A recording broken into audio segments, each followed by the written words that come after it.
They say grandmas tell bedtime stories to make us dream, but sometimes those dreams are their wounds. In a quiet Vermont town, a granddaughter found revenge codes hidden inside her grandma's bedtime tales, and when she finally read the truth, the whole family fell silent. Snow blanketed the farmhouse outside.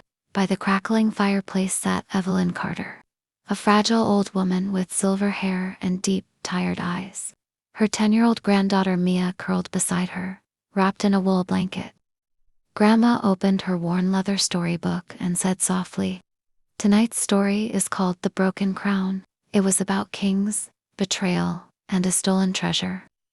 But every time the prince betrayed his mother, Grandma's voice would shake, and her eyes would glisten, not with tears, but with memories. Mia thought her grandma was just emotional, but in truth, Grandma wasn't imagining stories, she was remembering them. Years passed.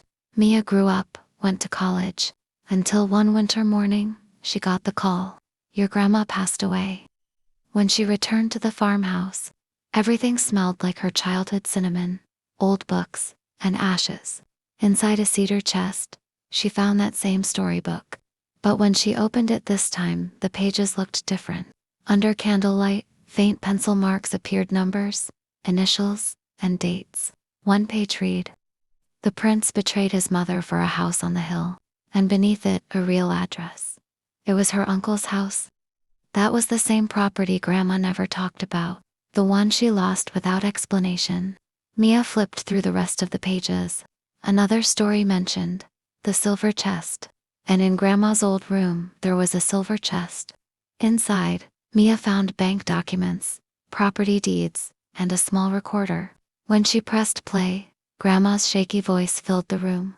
"Mia, if you're hearing this, remember I never wrote stories. I wrote my truth. Your uncle took my home, my peace, my life's work, but I hid my truth inside the stories, waiting for you to read them so I could finally rest."